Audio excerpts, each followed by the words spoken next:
खुलुमबाय daily news update YouTube चेनेलाव नोंथांमोनखौ बरायबाय। दिनैनि हेडलाइन्सफोरखौ आं फरायनोसै, नोंथांमोना जोबजासिम नायलांदो। मैया सीएम डॉ हिमंत बिश्व शर्मा बिथाङा प्रेस कन्फारेन्सनि गेजेरजों माखासे गोनांथार बाथ्राफोरखौ फोसावो।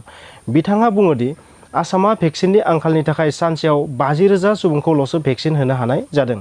बबेखानि हादोरसाया 1 लाख सुबुंखौ सानफायाव भेक्सिन होनो हानाय इनफ्रास्ट्राक्चार दङ।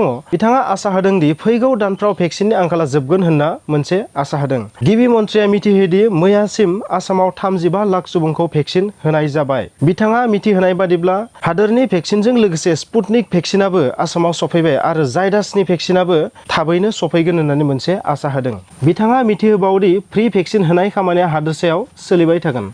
मोनसे गोजोनथाव बाथ्राया बेनोदि रायजोआव थानाय 18 निफ्राय 44 बैसोनि 1.2 कोटि सुबुंफोरखौ आसाम सरकारा भेक्सिन होगोन। नाथाय 45 बोसोर आरो बिनि सानि बैसोनि सुबुंफोरखौ भारत सरकारा भेक्सिन होगोन होननानै मिथिहोयो।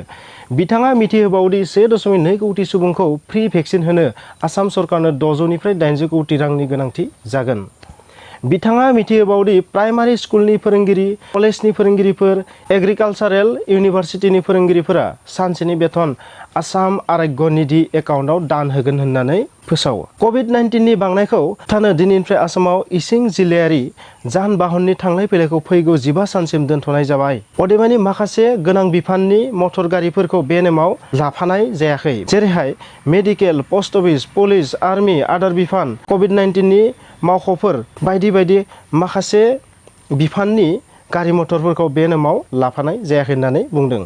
मैया आइसिएमआरआ फोसावदों दि न'आवनो कभिड-19नि टेस्ट खालामनो हानाय जासिगोन। गिबि मन्थ्रिया मैया प्रेस कन्फारेन्सनि गेजेरजों मोनसेबाव बाथ्राखौ फोसावदि बिजेपिनि एमएलए बिश्वजित दैमारी बिथांखौ आसाम विधान सभानि स्पिकार सायख'नाय जाबाय। दिनै रायजर दल राजखान्थि हान्जानि सासेल' एमएलए अखिल गगৈ बिथाङा एमएलए महरै समायखिरा लागोन। नाथाय समायखिरा लानाय उनाव फिन जेलसिम थांफिनगोन होननानै मिथिहोदों। मैया सोलोंथाइ मन्त्रि रनज पेगु बिथाङा एसएसएलसि आरो एचएस आनजादा जाथारगोन होननानै मोनसे बाथ्रा होयो। बेनिखायनो बिथाङा फरायसा आरो बिगोमाफोरखौ मोनसे हांख्रायो जि आनजादनि थाखाय थियारि जानानै थानांगौ। मैया आसाम एकर्ड मन्त्रि अतुल बरा बिथाङा गुवाहाटीनि आसुनि मावख' शहीद न्यास भवनाव नुजाथियो। बिथाङा आसुनि मावथिफोरखौ होयोदि आसाम एकर्डनि 6 नं क्लजजों लोगोसे आसाम एकर्डनि जाफुंनायाव गोख्रोङै हाबा मावलांगोन होननानै बुंदों। सुलुङाव मिथिनाय बादिब्ला अतुल बरा बिथाङा आसुनि मावखुलियाव थांनाय गिबिसिन आसाम सरकारनि मन्त्रि। मैया सोलोंथाइ मन्थ्रिया मिथिहोनाय बादिब्ला सरकारा राभा हासंखौ मडेल परिषदआव सोलायनो थाखाय नारा नाथा नाजागोन।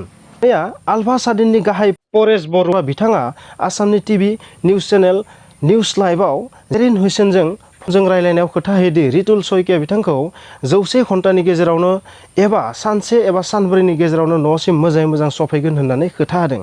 परेश बरुवाया मिथिहोनाय बादिब्ला रितुल शइकिया दासान्दि मोजाङैनो दं होननानै मिथिहोयो। जेबो देहायारि खहा जायाखै। दिनैनि हेडलाइन्सआ बेखिनियानो फ्रेन्ड्स। बे भिडिअखौ नायना मोजां मोनबायबा प्लिज लाइक खालाम, शेयार खालाम, कमेन्ट्स खालाम आरो लोगोसे साबस्क्राइब खालामनो दाबाव आरो बेल आइकनखौ थुनानै अलखौ थुनो दाबाव। गोजोन्थों।